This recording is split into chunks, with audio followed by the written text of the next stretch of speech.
Ilonggo. Please subscribe And like. and share. Ayun, magandang araw po no sa lahat nating mga kababayan. So ito na naman po mga kababayan. Mas lalo pang pinapalala ngayon ng mga didilis no ang issue sa pagtanggal ni PNP chief sa mga pulis niya. No, tinanggal niya doon kay BP Sara ang 75 na pulis, mga kababayan. So nanggagalaiti itong mga didilis, mga kababayan.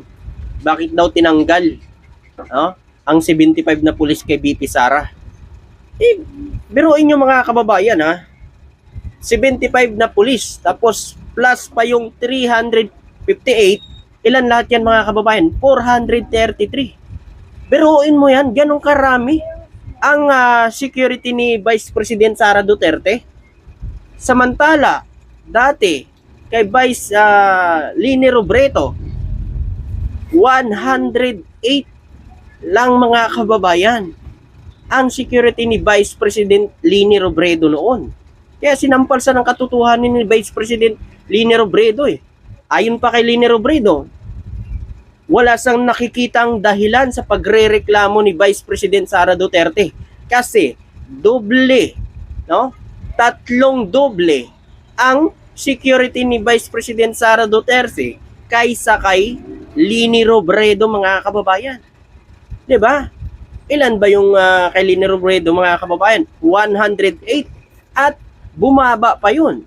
Naging 83 pa mga kababayan. Binabaan pa ni Duterte 'yun. Tinanggal pa yung ibang security nun. Umabot na lang sa 83.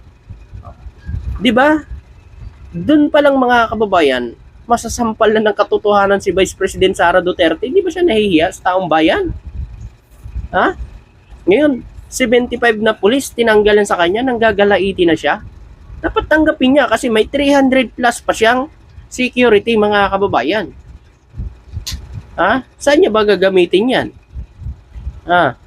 Kaya sabi niya may detreat daw sa kanila, wala naman ako nababalita na nagtangkang sa buhay ni Vice President Sara Duterte. Kasi sa tingin ko talaga mga kababayan, kaya pinapahaba nilang mga ganyan issue kasi gusto nila isisi na naman yan kay PBBM at saka kay Romualdez. Kasi bawat nangyayari na lang dito sa bansa, mga kababayan, ang mga didilis, lagi ho nila yan, no? Isisisi sa gobyerno, isisi kay PBBM, isisi kay Romualdez. Yan yung ginagawa ng mga didilis. So ito mga kababayan, pakinggan po natin ang video ni Sir Abby mga kababayan. Ito, nakikita niyo yan? Yan. Picture lang yan. Pero kaya ko pinapakita kasi pinalalaki, pinaiinit Di ba? ng mga Duterte supporters. Mga kilalang anti-Marcos. Kung sabihin natin gano'n. Ang issue sa dalawang ito, usapin po ng security.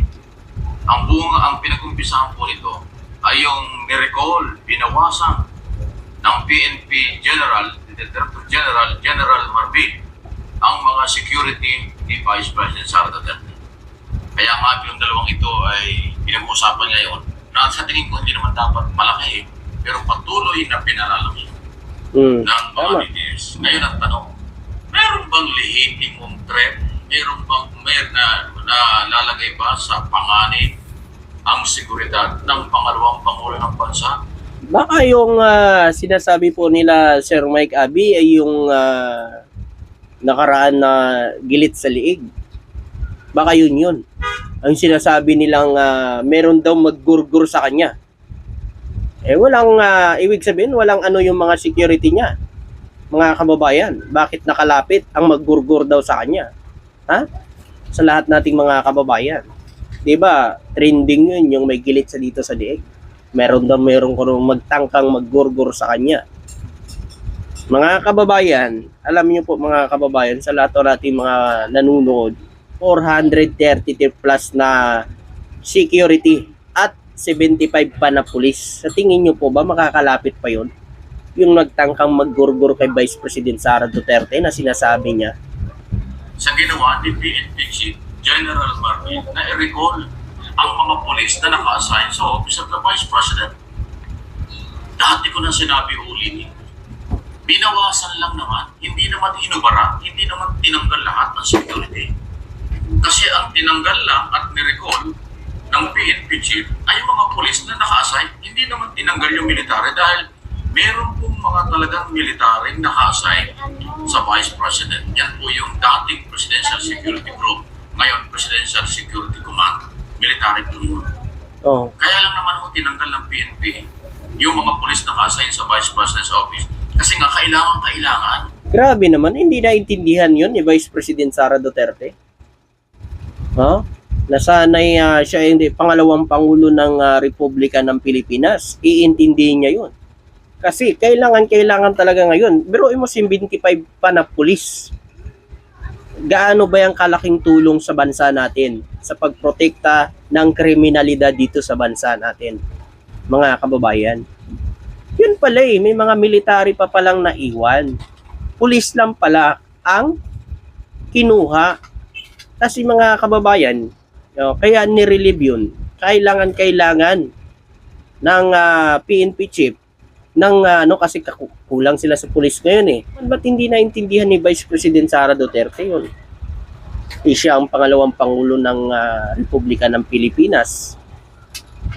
Ito tuloy natin. I-assign sa ibang mga trabaho dahil sa dami ng problema na kinamarap. Investigasyon, pagpapatrolya, intelligence, community operation, at tama. marami pang iba. Diba? Pinapasama po ng mga details. At ngayon, pinapalabas nila na pag mayroon daw nangyari, yan matindi. Banta Pag pa. mayroon daw nangyari sa Vice President Sara Duterte at kanyang pamilya, ang dapat daw sisihin ay si General Martin. Dahil inalis yung security. Ang kulit naman ninyo, hindi nga inalis. Binawasan lang. Yun pala Hindi naman po pwedeng tanggalan ng security ang pangalawang pangulo. Masyado yung pinalalaki.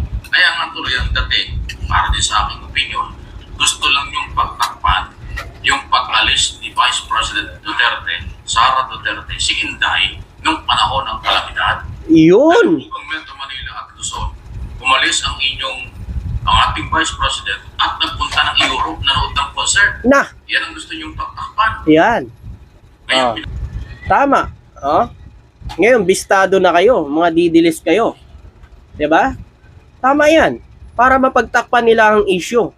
Pero inyo mga kababayan, nawala na yung issue na yun. Natabunan na ngayon ng issue ngayon na PNP chief at ni Vice President Sara Duterte. Kung tutusin, wala talagang dahilan ang pagrereklamo. No? Walang magandang dahilan ang pagrereklamo ni Vice President Sara Duterte sa pagtanggal ng 75 na pulis ng PNP chief. Diba? Wala talagang dahilan mga kababayan. Kasi kung tutusin, 300 plus pa yung naiwan at iba doon ay sundalo, mga kababayan. Imposible na hindi sa kayang protektahan nun.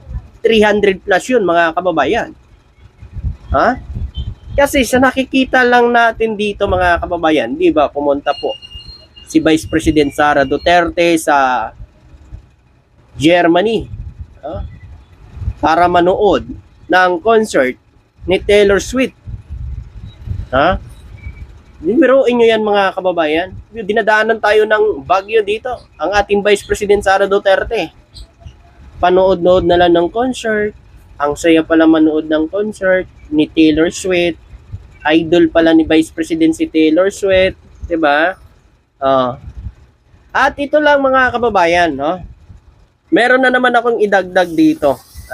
Meron na namang pinapalabas ngayon ang didilis, mga kababayan. Bago na naman ito. Nakaraan yung peak video. Ngayon na naman ata USB. Mga kababayan. Kaibigan pa daw ni PBBM ito si Lam. Si Lam. Lamon siguro. Lam. Kaibigan daw to ni PBBM. Ito. Pinagsasabi na niya ang kanyang nalalaman sa pulburon session ng REN ni BBM. Kaibigan daw ni PBBM. Ito na naman, gumamit na naman sila. Gumawa na naman sila ng tao na sinasabing kaibigan daw ni PBBM. Ito na naman, mga kababayan. Mga DDS na mga uto-uto lang maniniwala sa'yo. Maharlika. Ito, mga kababayan, ang ni Marlica, may bago na naman siyang ini-interview na kaibigan daw ni PBBM, mga kababayan. Eto na naman, ano ba to si Marlica mga kababayan? Wala na matinong isip? Wala na ba talaga sa katinuan to? O baka siya talaga yung nagdodroga mga kababayan? Baka siya talaga.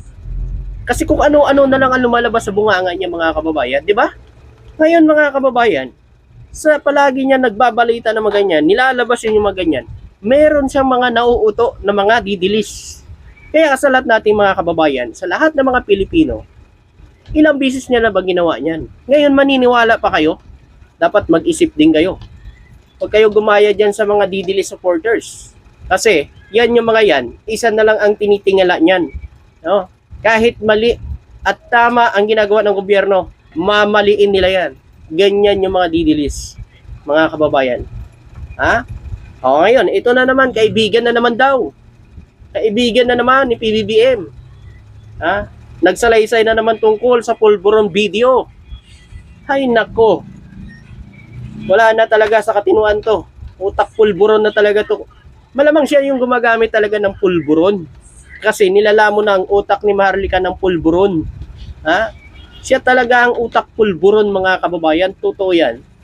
Nabato yan lang kay PBBM kasi siya talaga ang gumagamit niyan. Ha? Maraming salamat at magandang araw po sa inyo lahat.